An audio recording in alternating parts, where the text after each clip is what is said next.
gentlemen, and welcome once again to High's Summer of Learning. We welcome all of you to today's webinar session on portfolios as an assessment tool.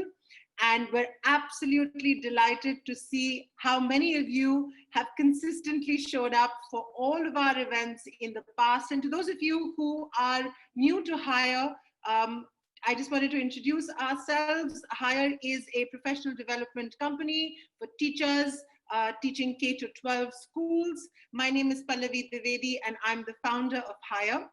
And I welcome all of you as well as all our panelists for today's session to today's discussion on portfolios.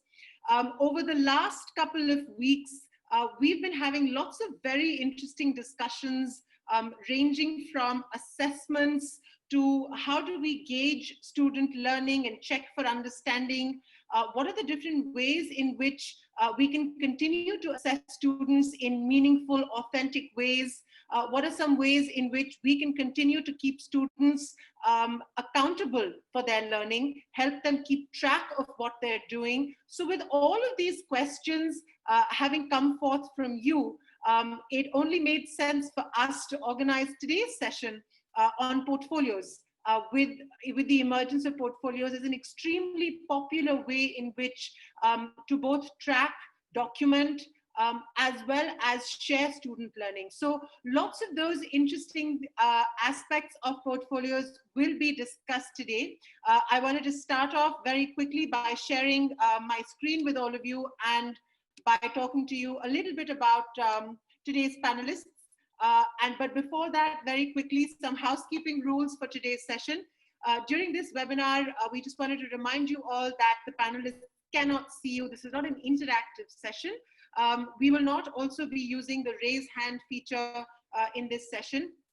You do, however, have all the opportunity in the world to ask your questions or share your comments and observations in the Q&A or in the chat box.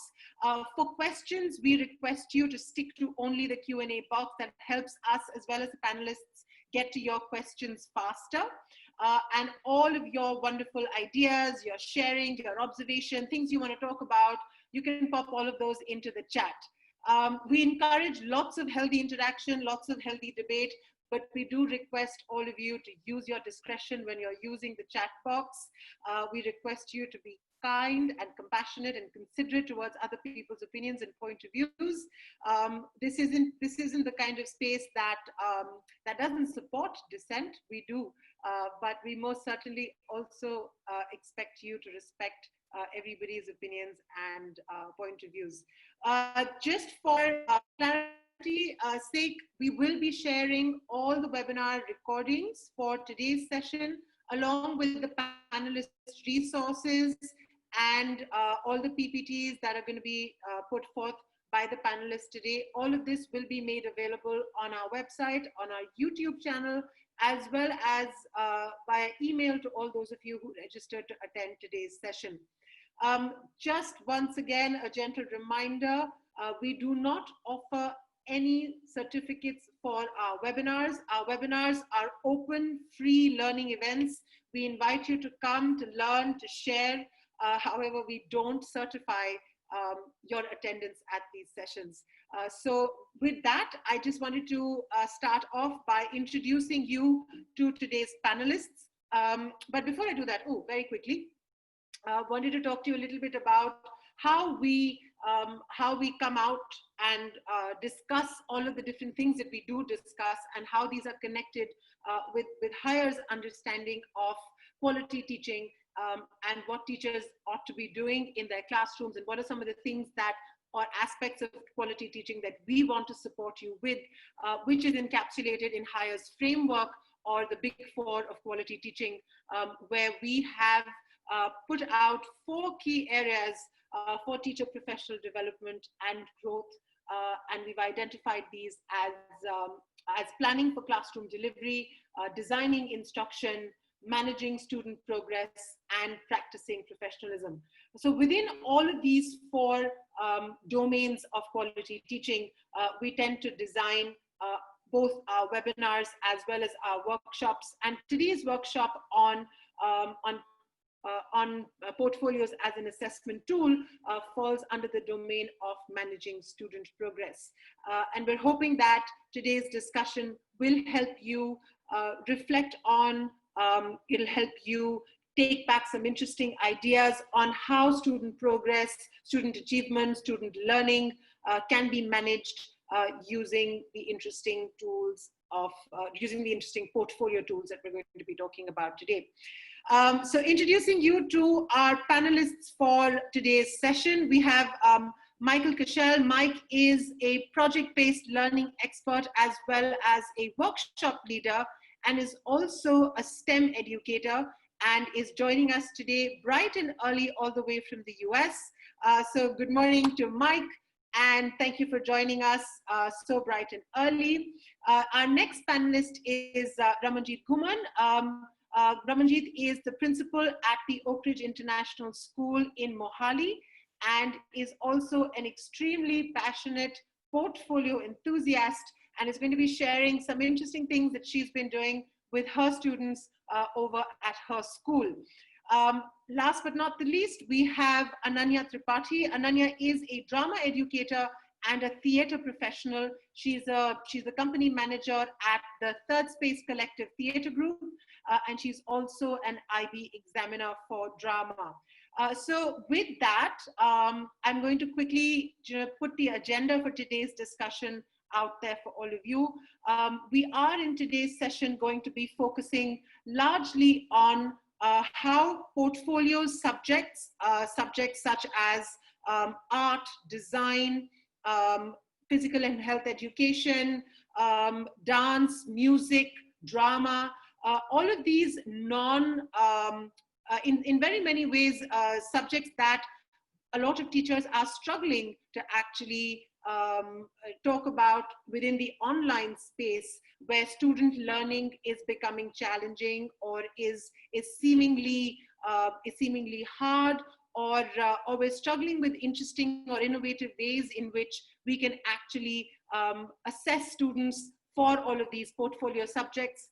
And we do have Ananya, who will be talking to us about some of these portfolio subjects and how some of that learning can actually be showcased using portfolios for subjects such as drama, art, and design, and so on. In addition to portfolio subjects, we are also going to be talking about subjects such as math and science and English and social studies and so on, where we're going to be talking about how moving away from pen and paper tests and looking at other interesting ways in which to actually document student learning for each of these subjects. And both Mike as well as Ramanjit are going to be sharing with us some interesting strategies into how we can look at assessments for students in these different subjects, and look at portfolios as ways of assessment as well. So I just wanted to, so that's what we're going to be talking about today. And of course, if there are any lead questions, please put them in the Q&A. With that, I'm going to very quickly pass on the floor over to Mike so that he can get us started with thinking about portfolios and how and why, and why portfolios are important and what we can do with portfolios. So over to you, Mike. Thank you, Pallavi. Good morning, everyone, or good evening to you. The sun is just rising, and we are having a beautiful rainstorm. We haven't had rain in I don't know how long, and we have set a record, well, not a record, but the most days over 90 since like 1900. So pretty glad to have some rain this morning. So open up my slides. And my background is in history, taught integrated with English and also math. And so in my practice, I use project-based learning as a model. And really, when we start thinking about portfolios as assessment, the reason why we need to do this is we need some kind of authentic assessment for students. We know that not all students perform well on tests. We know that tests only measure what we ask and are just incomplete. And so with COVID and the move to online learning in so many schools, we've saw a weakness of pen and paper tests. First of all, you can't do them if the students aren't there, but even moving them online leads to cheating or just really shallow assessments of learning. We want to just have so much deeper knowledge of what students know. And there's an old adage, the weighing a pig doesn't make it any fatter. And I think that really applies for assessment in school. I can get on the scale every day and weigh myself, and that is going to have zero effect on how much weight I gain or lose. So it takes discipline of dieting and exercise to actually change my weight. And it's the same thing in schools. If we can test kids and test kids and test kids, but that doesn't increase any learning. And so what we want to do is give kids work worthy of a portfolio. And nobody wants to see a portfolio that's just your best lecture notes and worksheets and chapter summaries. So an assignment like this would not be worthy of a portfolio. And so if we want kids to do a portfolio, the first thing we have to ask ourselves is, what is our class like? What is our teaching style? And we have to turn over the learning to the students a little bit. And a great way to do that is project-based learning. Project-based learning is a framework for student-centered learning. And it's not letting the kids run wild and do whatever they want, but it is a structured way to introduce inquiry to students, and so that they can produce work that is worthy of a portfolio. And so I think that's really the first thing to think about before you move into a portfolio, is just kind of reflecting on your own practice and what kind of tasks am I asking students to do? Am I giving them opportunities to produce work that's worthy of a portfolio? And when you start asking kids to do a portfolio, we don't just want the shiny product at the end. And so the process is very important in a portfolio. A portfolio should document learning. So it should show from the brainstorming stage to the final product what students are doing, what they're learning as they go through a project. And so that's a very important piece, that we don't just want to show off the shiny at the end. And then students need to be doing work with the community. It's not just work for you. They want to be working with community experts. They want to be presenting and getting critiques from them. And so to do work in the real world, it's for an audience, it's for a purpose. And in school should be no different. We shouldn't be preparing kids for the real world. Kids should be doing real work right now. We have tons of examples of kids all around the world showing their voice and doing authentic work. And so PBL gives a framework for them to work with their community and present work not just to you as a teacher, but also to their community. So it's really important that they have the opportunity, because it just becomes schooly. If you're the only person as teacher who's seeing their work and they throw it online on a website in a portfolio, it still really has no meaning if it doesn't have a purpose outside your classroom. So it's really important that the portfolio is shared. Some ways to do that are student-led conferences with parents. So it's a great way to communicate there. Or using online tools such as Seesaw or Flipgrid, and I know other people are going to talk about that later, but to share their work with parents in the community. And John Hunter gave a TED Talk probably a decade ago now, but it's one of my favorites. And he is the founder of the World Peace Game simulation. And he takes his, I forget, third or fourth graders through a couple-week simulation. You can see the board there, where he gives them 50 problems in the world, like huge problems, and the kids have to negotiate and solve it all. And he talks about, in his TED Talk, self-evident assessment. And I think that's a beautiful phrase and something that portfolios can really show. And what he means by that is, when you walk into his classroom and you see this going on, and you hear the deep conversations that students are having, and you look at their work, it's all about the quality of the work, that you don't ask yourself, oh, I wonder what grade this kid got on a test. Because the learning is so obvious, it's self-evident to everyone. And so, as Ron Berger says, we need multiple drafts too. Kids are not going to produce work worthy of a portfolio if they only give it one shot. So we need that critique, we need that feedback, and then they're going to have multiple versions of what they're working on and revisions, all showing the process in their portfolio. The final thing that really needs to be in the portfolio is reflection.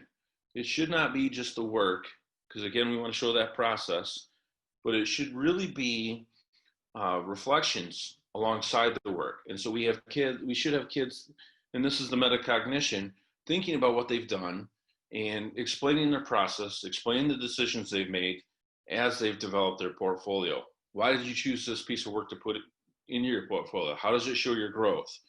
Well, what are your strengths and weaknesses? What are your goals? What are you working on? And so the portfolio documents not only the work, but student thinking and student growth. And this is an excellent way to teach some of the social emotional learning skills of responsible decision-making and self-management as they're choosing the pieces and setting goals and what they want to do in their portfolio. And so that's just some of the reasons why we should have a portfolio, and some things of how project-based learning can help produce work worthy of a portfolio. And I'm going to turn it over to Ramanjit to show you some examples and what it looks like in her school.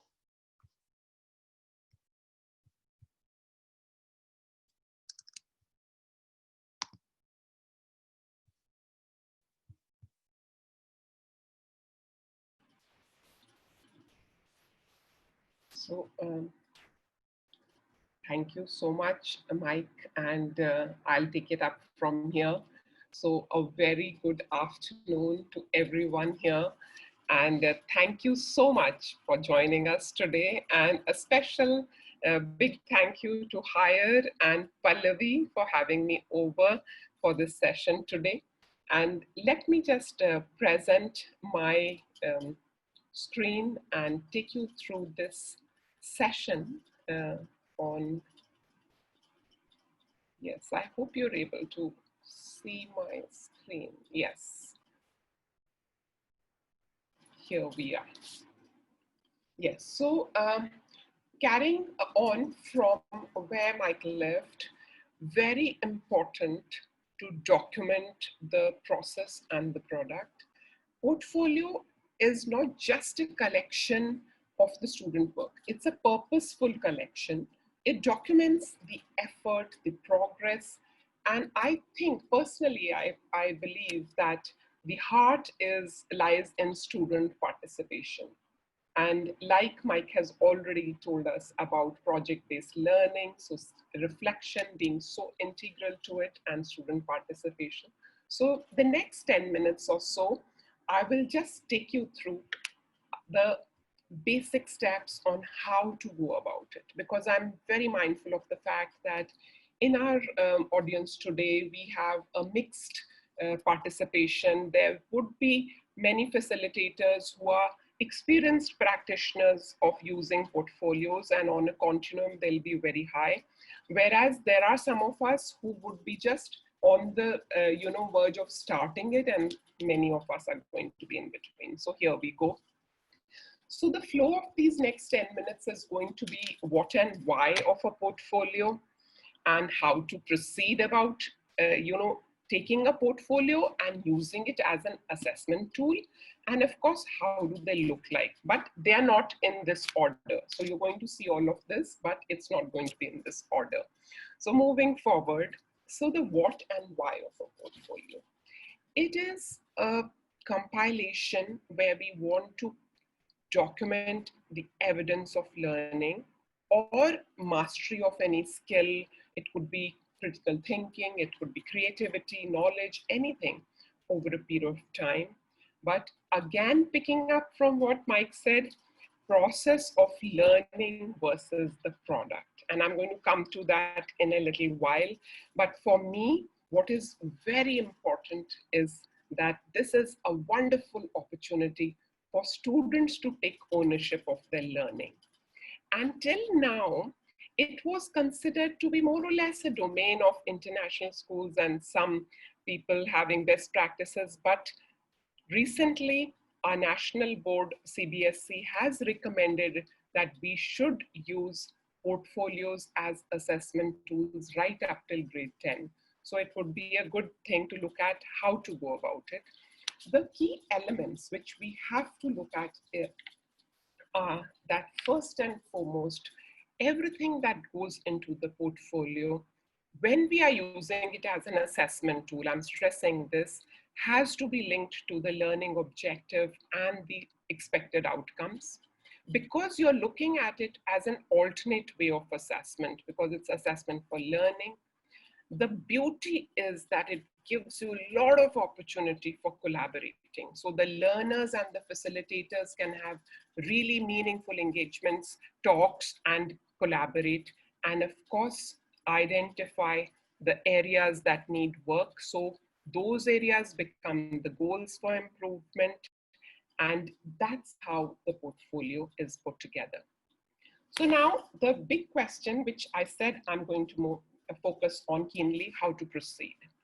So this is something process versus product. So if you look at the flowchart that is showcased in the blue, that is a portfolio being used as a showcase. And there's no harm in it, where it is just that one product, that shiny product. So you're just doing one task and you're just, showcasing it. However, you must be aware what you're doing. It cannot be used to document a journey of learning because it's just a product, right? Whereas you look at the yellow, the bubbles in yellow, so that reflects the complete process. So there are 3 levels to it. I have broken it into 3 levels, which I'll take you through. So first is that, of course, there's a workspace, but if you see reflection, feedback, and sorting out, selection. So these are the 3 key terms that I'm going to be looking at in the next few minutes. So moving forward, we want to move from a stage where we are using portfolio as a storage, and we want to move to a stage where we start using portfolio as an assessment tool. So the first steps are set the essential agreements.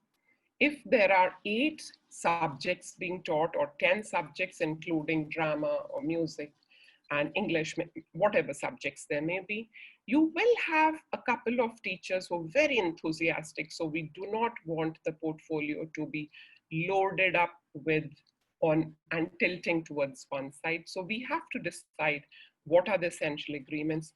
And in the digital world, you will have to be very mindful that who has access to these portfolios, because in the regular school, they lie in the class and they're accessible to the teachers as well as the students, but now you have to decide that.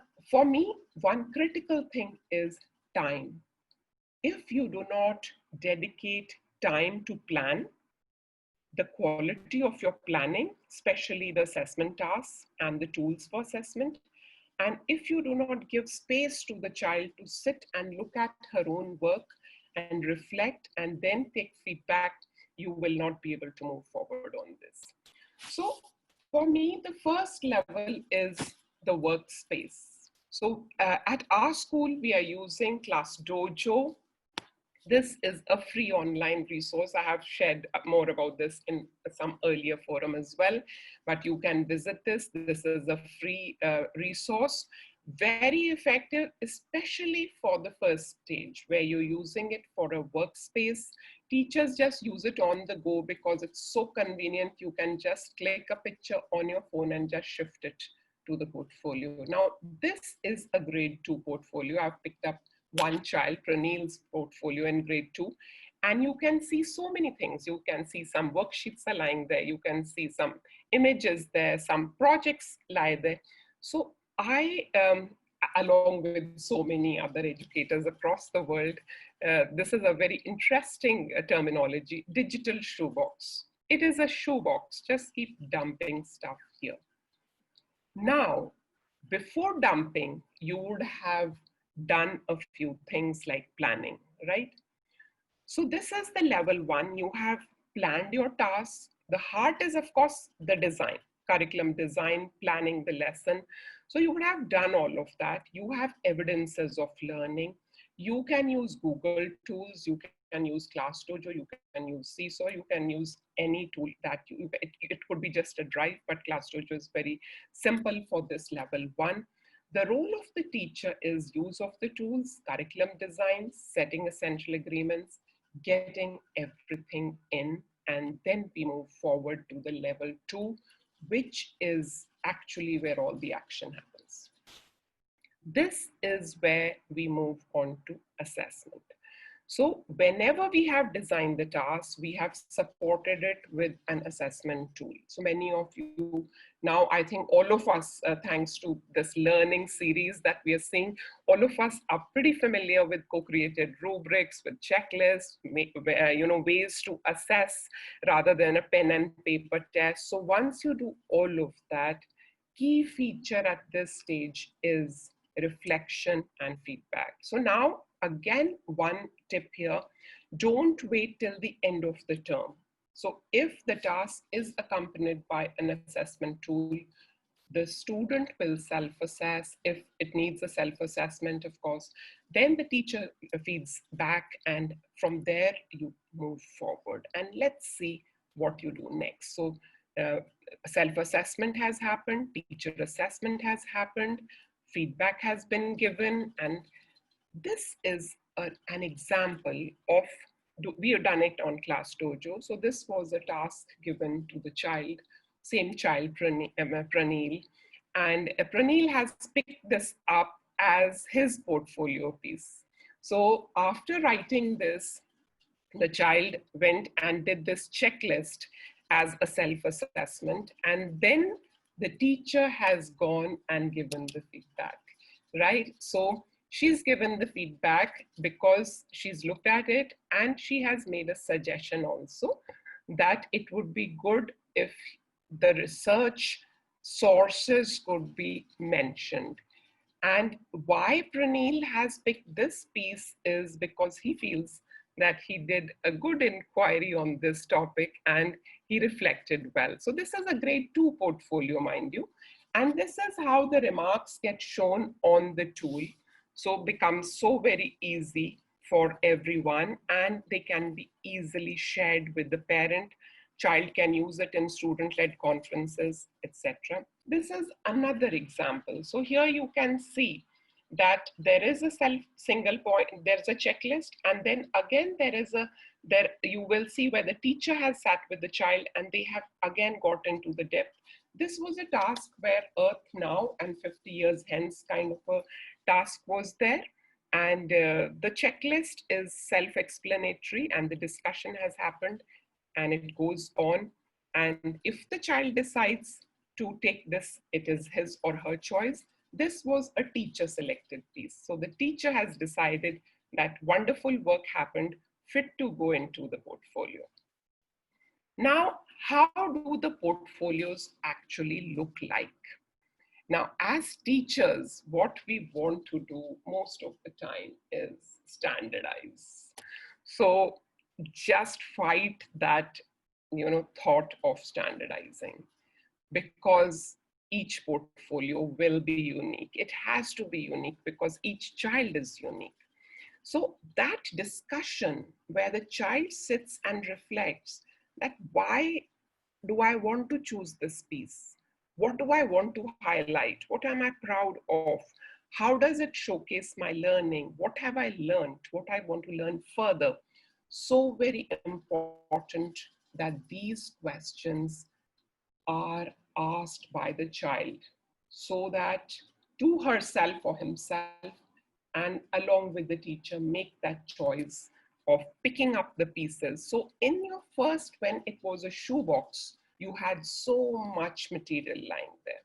But when you're starting to use it as an assessment tool, you're going to sift through it because you will have essential agreements on what comes in. You will have teacher selected pieces, you have student selected pieces, you will keep some integrated projects, you will keep some things which showcase, the learning in all domains. Now, as teachers, we all know portfolios are such a wonderful tool, but we shy away from it. Many of us shy away from it. The reason is that they're perceived to be very subjective. They're not the most well understood concept of assessment because pen and paper is so very easy, right? However, if you take a few steps, you can definitely ace it. First thing is, don't take portfolio task as a hindsight. Plan it in advance. It should be there in your assessment, in your curriculum planning. Which tool are you going to use? Because now we are not in the regular school. We are in the virtual space. So which online tool are you going to use? Do you have your success criteria mapped out? Does the student know what your success criteria looks like? So which tool are you using? For example, here I've put a checklist. So if I am an English teacher and I'm looking at the writing, any particular writing style, and I'm looking at over a period of time how the writing style is getting better, I can just use a rating scale. And we can look at the various aspects of the task and move forward. Is the work completed correctly, completely, comprehensively? So it can be used in that way. And here are all the references that I have used. And I am open to all questions from your side, and I would love to take questions. So with this, I will stop sharing and hand over this forum to my other colleagues. Thank you so much. Fantastic. Thank you so much for that to both Mike and Ramanjit for talking us through some very important basic tenets to begin with for portfolios in terms of why and how portfolios are important, and also what are some of the the existing classroom practices that portfolios very beautifully map onto. Especially when it comes to assessments. And there are some very interesting questions that have come up, which I'll now open now to all of you to take on. There was one which is to do with portfolios being used for music and dance and drama, which I know, Ananya, you're going to be talking about. So, so there are some of the participants who've asked that already. So we'll just ask you to wait for Ananya to come in and start talking about all of these subjects. In the meanwhile, there was a question around rubrics and using rubrics for portfolios. So I was wondering, how is it that we can use rubrics to mark student work on portfolios, and your inputs on that, panelists? Yeah, so if I go first, so I will come back to the same point which I've been making in my presentation, that if I'm looking at the child's portfolio, I am not looking at it as a product. So I'm not going to assess that one piece or that one portfolio. Within that portfolio, there are pieces, they are basically tasks. When you design your curriculum, when you design your lesson plan, when you design your engagement, you have already designed the assessment criteria along with that. So when you keep on assessing in that manner, you see that at this point of time, maybe you don't go and revisit and start, giving marks on the portfolio from day one. It's not like that. So it is each task we are going to see. And as a student, I take ownership of my learning. I know I was here. So when I wrote my first paragraph, giving the same example, I never gave the citations. But when I reached end of the year, I'm giving the citation. So when I present, I have grown. So I hope this answer helps. That's fantastic. Thank you so much for that. Mike, would you like to chip in with rubrics? Yeah, I think a couple of things that Ramanjit already said that hinted to was that the project and the product needs to be based on standards. So it's not just that they're making some kind of arts and crafts fluff, but that what goes into their portfolio is tied to curriculum learning goals. And that's what the rubrics are based on, first of all.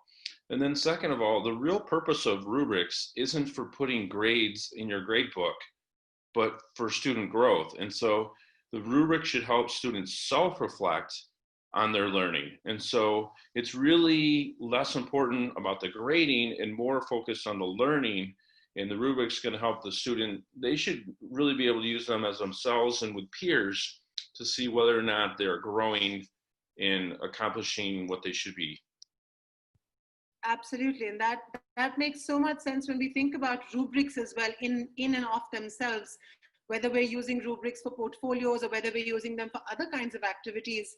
That rubrics, the primary purpose of rubrics is to show students where they were and what they need to do in order to go ahead and achieve the learning outcome or the desired learning goal for that unit or for that grade level.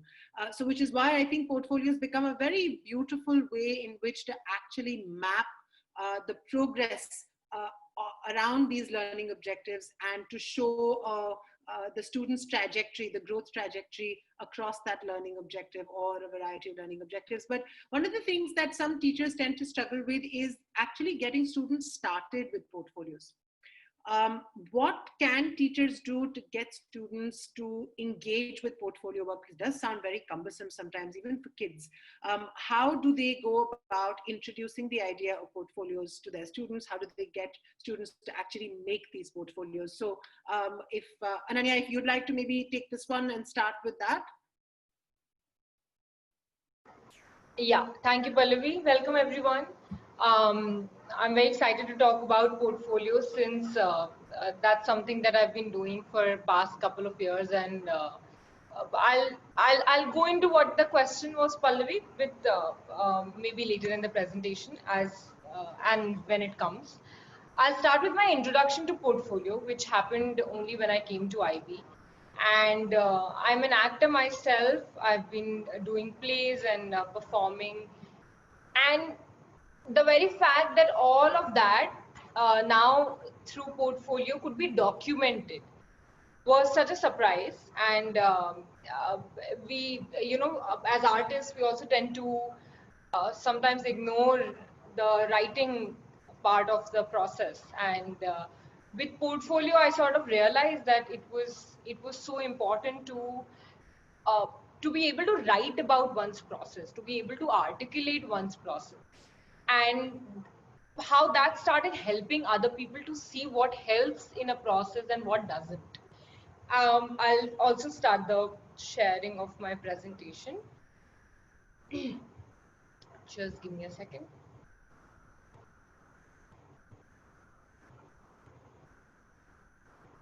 Yeah. So I was trying to make the slides, and the first three words which occurred to me when I thought of e-portfolio were these: inquiry, action, and reflection. And I thought that's how students in my class, learners in my class, start with portfolio, is with any inquiry that they have. So they want to either learn or know more about a particular firm, or they want to inquire more into any concept.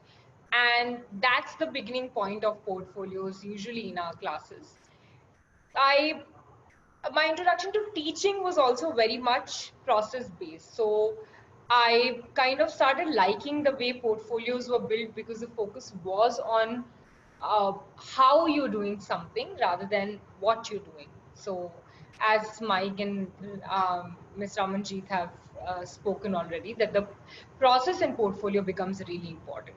I'm going to specifically talk about arts, and in that, drama. So I know that might not be the concern for a lot of people, but we'll try and see how everything can be accommodated. So in drama, there are 4 tasks in a drama portfolio. First is presentation, second is development, third is outcome, and fourth is commentary. Now, all 4 tasks have different objectives. So for presentation, it includes students' research, knowledge, understanding about a concept or an art form or an artist, and a kind of interpretation of that, analysis of that art form. Task 2, which is the development, is mostly focused on the process of building something.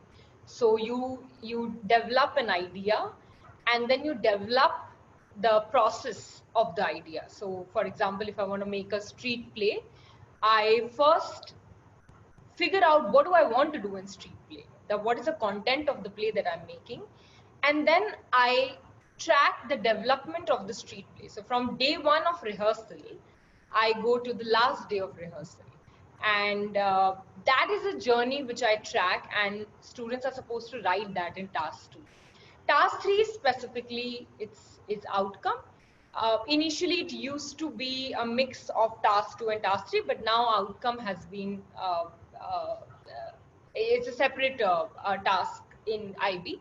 Outcome is only a product. So in music, if it's a song that you've made, a piece of instrumental music that you've made, a painting, a drama piece, a play that you have made, is the outcome in is the task 3.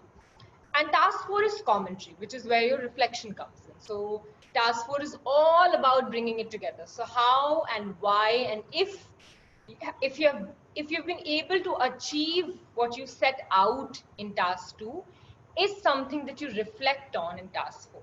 So task 4 is a place where you say that, okay, I did this, but did it happen? If it happened, what impact did it have? And if it had its impact, what happens now? So it's a place where you now sort of also look at the maybe future of the same task, the same play that you've made, or whatever the product was. Again, as shared by both Mike and Ramanjit, I think the portfolios are a great place where there's a balance of process and product. So it's not that your product is not important. It's just that now it's backed by the process.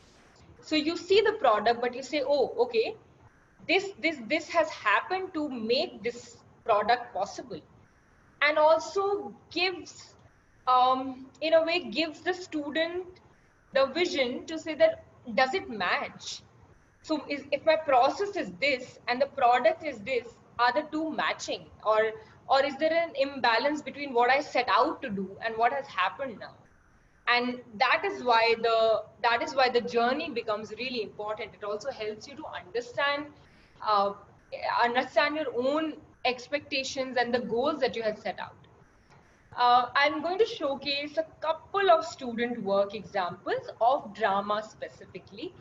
And there was one rubric. I also saw there was a question related to rubrics, as Ms. Ramanjit also answered.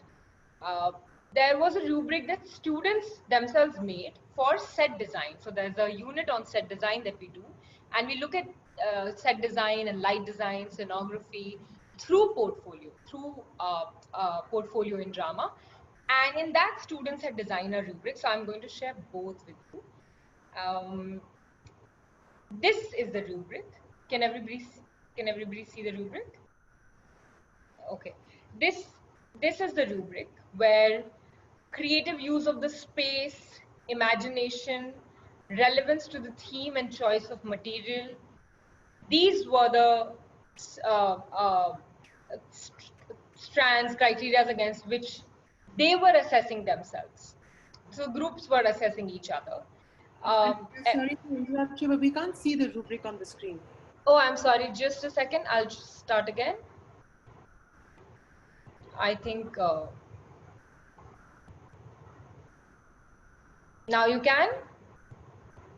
Yes, thank you so much. Great. So this was the rubric, and pointers were creative use of the space, imagination, relevance to the theme and choice of material, and against which the students had written very specific points through which they were trying to understand how much they could do. And I think it was a very useful thing, because how do you understand set design, how you assess set design, and how do you assess light design? But just by the help of rubric, we made it really precise and specific. In fact, then later we also gave numbers here, that the group manipulates the given space efficiently to communicate 2 or 3 ideas. So for each pointer, we gave a specific number that when I say was imaginative, what does that even mean? Was imaginative. So was imaginative in using the space in more than 3 or 4 ways.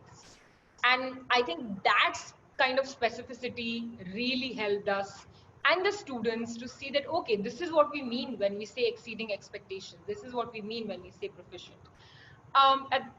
Moving on to the sharing of the portfolio. Sorry, just a second. Yeah.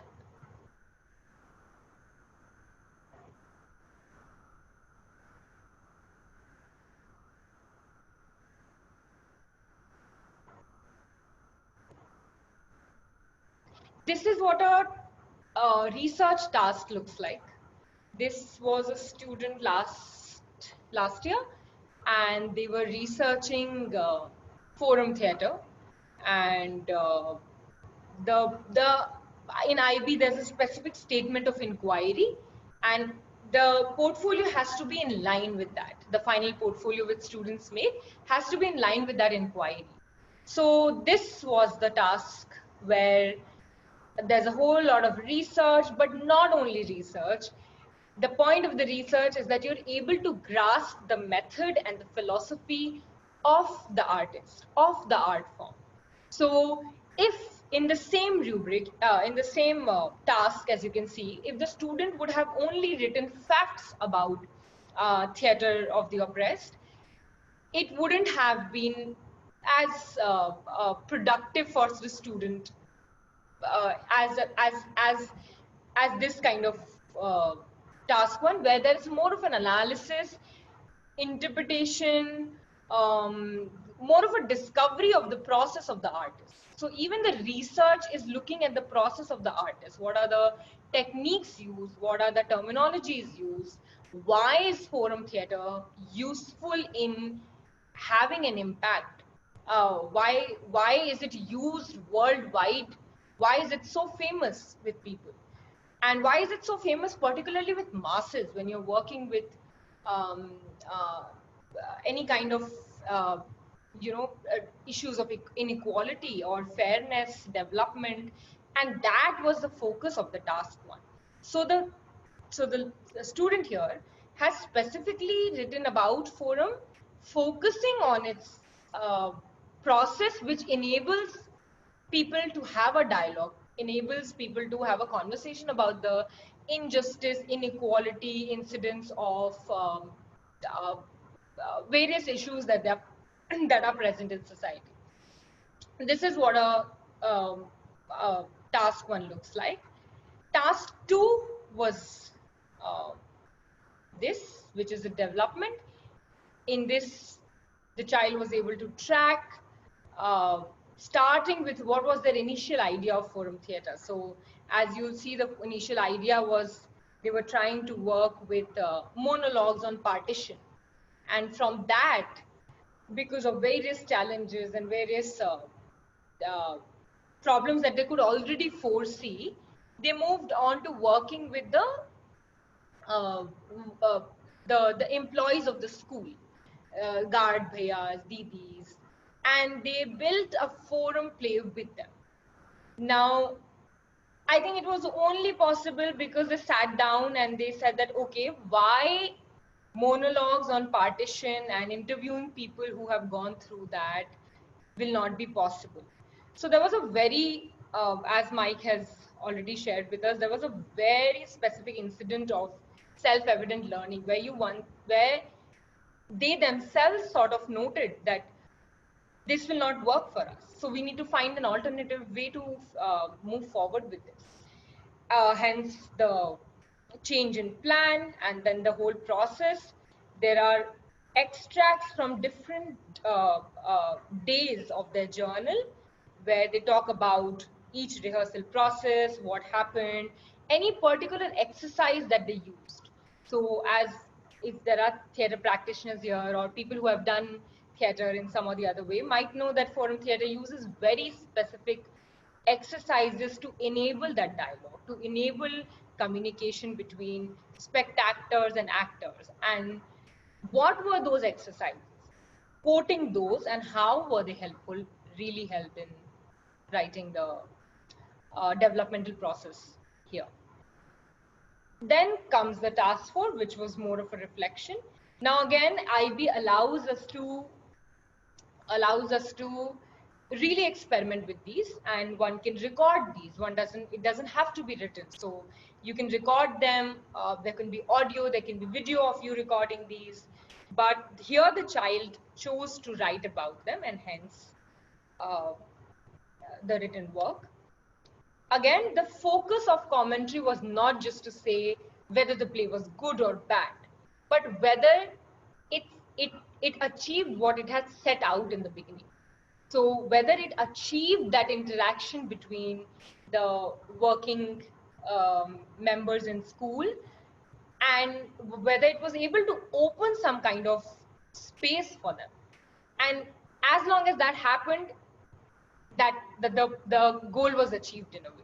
So the good thing about the portfolio is that it doesn't matter how good an actor you are, how good a performer you are. It really is about what have you decided to do, and have you been able to do that, and how have you been able to do that.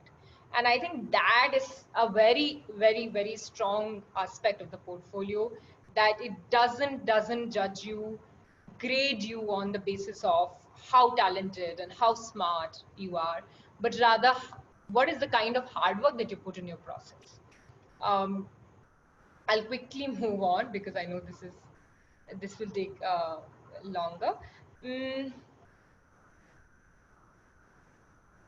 Yeah. So as an assessment tool, I feel that it focuses on the how rather than how much. So how you do something is more important than how much have you been able to do. So the quantity will not really matter. It assesses your development against your own set goals, and it gives space for acceptance of failure. So you don't get penalized in a portfolio where you, in your last task, which is a commentary, which is a reflection, where you write that, oh, but we completely failed, the sound didn't come on time, and the audience didn't really get the message, etc., etc. As long as you have been able to honestly reflect on the process. So it doesn't really matter if your play was not this huge, didn't get standing ovation and all of that. It really matters as long as you've been able to assess your own self and say that, oh, okay, this didn't happen, and I realized that it didn't happen. And that's really an important aspect of the portfolio. Somebody spoke about on the Q&A that online learning and how our portfolio is working there. Well, to be honest, they aren't. We are trying. We're trying different ways. All of us are shooting in the dark. The big challenges that I personally faced during physical distancing were related to collaboration, because theater, by its definition, in its essence, is about collaborating. In fact, I assume that we can say that for all the arts, that it really the one of the good things about the portfolio is it brings people together. So now 4 people get together, they start working on a project, even though you're writing your own portfolio, but the fact that you're together in this, you're making a play and you're discussing and you're researching and you're interviewing, is something that gives you a kick. And to be honest, we are all missing that. To be in the same space in a drama room is irreplaceable. One can't take that away. One of the things that I really focus on, and this is something again which portfolio enables, is that you take the learning outside of the classroom. So when you say that you want to perform for a specific group of people, you perform for them actually. So you don't, if your statement of inquiry says that artists can change the world, you actually take your play outside where you think that it will change the world, or at least it will try and change the world, it will make an impact. And that has suddenly been taken away from the portfolio, from drama, to be honest, that the access to people, the access to spaces, to you could think that, oh, I want to do a play tomorrow, I want to do it for these set of kids in this area, and I will go and we'll take the group and we'll just perform there and come back. And that's something that has that is now completely blocked for a couple of months, I believe. So that has been very challenging, because that brings me to the next point, which means that now there are very limited skills that one can explore. So you really need to think about what in your portfolio can be explored while students are completely away from each other, to the extent that they can't even go to meet each other and rehearse or perform. Everything has to happen in this online medium. And something else that I felt was a big challenge was involving the Ivy learner profiles in the portfolio planning now, because otherwise risk taker and uh, uh, curiosity, these are the things which are already sort of inculcated in the portfolio planning. Like, for example, in when the world is not in this physical distancing mode, our students go to watch plays and they research those plays and they critique those plays. Now, again, all of that has been limited to the online world. So whatever is available online, we're trying to make sense from that. And but there have been few things which have really helped us, and uh, that I really wanted to share with you. Some Miss Ramanjit has already shared. We did radio plays, and apart from monologues and solo work, which has taken priority, radio plays were quite effective, and we tried exploring. In fact, the research opened up so much about radio plays that I didn't know. And I think that is a world I wouldn't have explored if not for online learning. Newspaper theater was something, again, very much doable in our own homes, with the help of a couple of people online maybe. And concept-based inquiries, of course, were really helpful in taking something forward. So unlike earlier, now skills were not that easy to explore, versus a concept was easier to explore, because it could also mean bringing different aspects together. So now it didn't have to be only drama. One could expand that and explore a concept. And I think moving ahead, role of technology will be quite, uh, technology will be really important in taking this forward, because now while you are doing portfolios, recording oneself, uploading it somewhere, all of that becomes very important, since the live performance, the medium of theater, which is live, is not present with us. So using Flipgrid, using Seesaw, Class Dojo, as Ms. Ramanjit shared, I think these things will sort of uh, be more important in the coming times. Anything else that I'm? Yeah, that's about it. So, any questions? I think we'll be ready to take those now. Okay, loads of questions there. Thank you so much, Ananya, for that fantastic, comprehensive presentation. I almost want to just jump in and join your drama classes. Sounds so much fun. But I think one of the things that just quickly popped up, and I was also curious about, is what exactly is newspaper theater? So it's a form of it's a form of theater of the oppressed, where one is looking at oppression, one is looking at talking about injustice, inequality. But what you do is you take a newspaper article, and there are various techniques. So there are 12 techniques. One is cross reading. So let's say I read, women feel safer after the Nirbhaya convict gets uh, uh, death sentence. Yeah, let's say that's a heading. And the next heading you might want to read is, 3 girls sexually assaulted in their house. And just with that juxtaposition, you're trying to say something about the world that we're in. And you have a series of those. Then you might want to take a heading and you might want to improvise something. So the heading says, I don't know. I can only think of very anti-government headings, so I don't want to go ahead with those. But uh, let's say it's about some water conservation program, and how very less money has been allocated to that program. And immediately after the reading of that heading, the students go in an improvisation where they open up the office where the decision was being taken. So one student might say, "Oh, water conservation. Oh, come on, yeah, please. Why don't you bring something else on the agenda?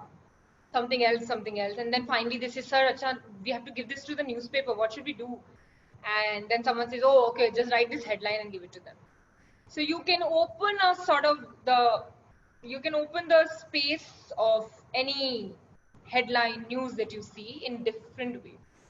So there are multiple techniques to do that. Now this can happen individually. So I can myself sit, look at the newspapers, join a few, uh, add a few sentences somewhere, improvise something, and create a piece by myself.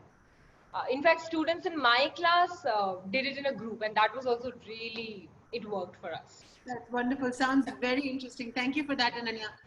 Couple of questions coming up for the pre-primary and the use of portfolios in pre-primary early years, and how do we help teachers and students as well as parents, because with a lot of the online tools, we know that the students will need quite a bit of handholding in the early years and the primary years.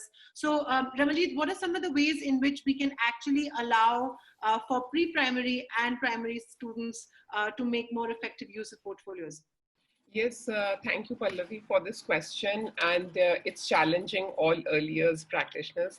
But we personally have found Class Dojo to be very effective, because look at it from the perspective of the shoebox. Create that digital shoebox. So choose a tool which is easy to use for the parent. Don't make it complex. So your curriculum design and your assessment design already would be linking it to your learning outcome as well as your learning objective, and you will have all the tools to check. Now comes documentation. And I was seeing in the chat that some people had the concern how to handle it in big class sizes. How will reflection happen? You have to build the time. You have to give that time in your timetable where you do. Coming back to the earlier question, so we have to take the load off the parent, make it easier, where they just click and post in the shoebox, in the workspace. Then the teacher will actually use that allocated time and go. Their rubrics and their checklists also have visual cues, especially for very young ones. So Right. they do work with the checklists and rubrics, but it's either they have to sit with the teacher. So even in the online space, that has to be provided for. And it's working very well for us because we've been doing it. For earlier, we were doing it offline. Now we are doing it digitally. So it's really working well, because when a child, suppose you've done a classroom engagement where you use a Padlet or a Flipgrid, so you had designed it. So that means the child's parent is not going to sit and do it at home. It is your design. All you need to do it, transfer it. That's it. So And I think that should be the motto. Absolutely. And that also takes away, in some ways from that problem where a lot of teachers say that, oh, we end up having too much parental involvement in the project or in the portfolio, where the parents start doing the child's work. Absolutely, absolutely. And that has to be planned, that it should never land up on the parents' doorstep. So you should never give tasks which don't link up, which are not structured. Otherwise, creating a chart paper or a cardboard project is not actually any sort of assessment. It's another pen and paper for me. Absolutely. Ananya, go ahead. Just wanted to add to that's why I think in portfolio, because in the development part of the portfolio, you're supposed to write about the process. You're supposed to write about the day by day or just week by week progression of your skills, understanding. I think it really even for the student and for the teacher, you can clearly see that has a child done this. It's not just one day I woke up and I was, this I learned this skill like that. You really are able to see that, okay, this exercise was used to acquire this skill. And this exercise is used to acquire this skill and apply this skill. So, as Ms. Ramanjit is also saying that there itself, of course, parents do get involved, but there itself, if the child hasn't done the process by himself or herself, very clearly you'll be able to see that the practice never happened. It was just somehow the final product was just put together. And I also feel that one of the ways in which we can actually overcome this challenge of parental involvement or excessive parental involvement is by giving parents concrete ways in which to actually get involved. Absolutely. If the design of our activity actually involves, for example, the student interviewing the parent for something, or if it involves that the student make a presentation to the parent and the parent actually give feedback to the student in some ways, right, which we can actually factor into the portfolio making in itself, because the student will be able to go back and reflect on what the parent said, what sort of changes or what sort of modifications did that prompt the student to make. And in very many ways, we can actively involve the parents as opposed to, saying, okay, I know you're going to go and ask your parent, so don't do that. So that kind of tacit, approval can actually be worked into the design of the activity more than anything else. Mike, what do you think about that?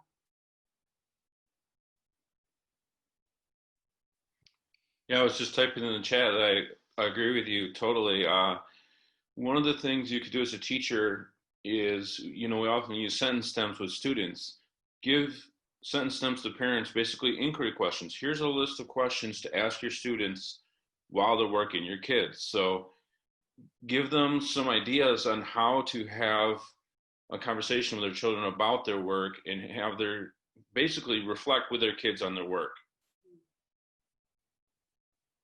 Absolutely. Fantastic. So inquiry questions being sent out to the parents, getting them more involved. One other very important question that tends to come up, and we'll try and take this last one up because we're a little over time now, is that how should schools move towards adding portfolios as an assessment tool? What are some of the steps that we can take, moving away from standard pen and paper tests into portfolios becoming a more important ingrained part of classroom teaching and learning. So both Mike and Ramanjit and Ananya, for that. So I'd like to go first on this because this is challenging a lot of people. So that's why I would offer a word of advice here. Take baby steps.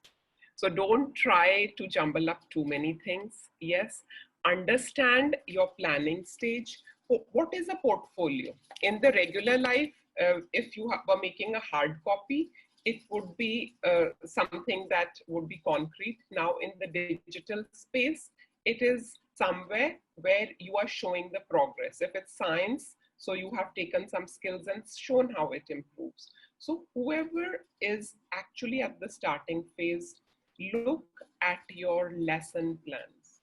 When you're making your lesson plans, are your assessments integral to it, or have you left it to a pen and paper? Now, I think we've been discussing this a lot about ongoing. So build that part in. The moment you build that part in, it is done. And of course, we cannot go there. 10 teachers can't go there and give 10 projects for the month. So essential agreements come in. So what do you want? What is the frequency? How is it going to look like? Otherwise, we'll just end up exhausting the children and exhausting ourselves. Absolutely. Mike, what are your thoughts on building this at the school level, building up portfolios, starting small and then taking them across the school? I agree with Ramanjit. You got to start simple. And I think you have to start with the work. So you can't have a portfolio until students have work that they're proud of. And so just take one content area, one aspect of your classroom and decide to do a project around that one area. And there's lots of project designs out there, maybe beg, borrow, steal one that someone else made. You don't have to create your own from scratch the first time. and have kids do some kind of work, quality work that they're proud of, and then the portfolio will build itself. It's really about the work. Absolutely.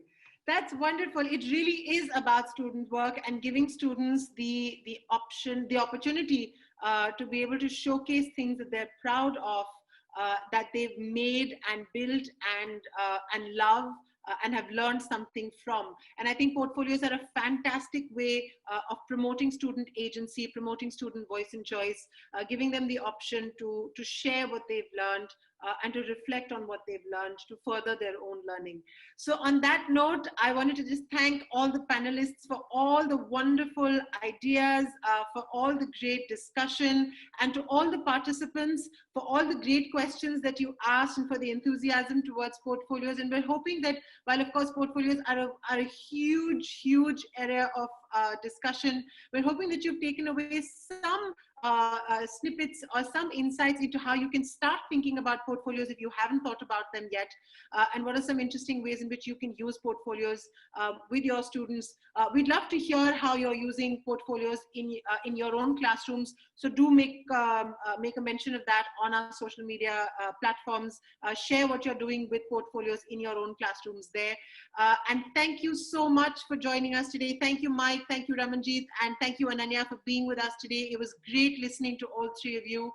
And thank you, participants, for all the continued support and for all the fantastic interaction and participation. Here's wishing you all a lovely weekend ahead. And we hope to see you back here on Monday, where we're going to be talking about time management for teachers. So do tune in for some interesting tips and strategies on that. And stay safe and teach on. Bye, everyone.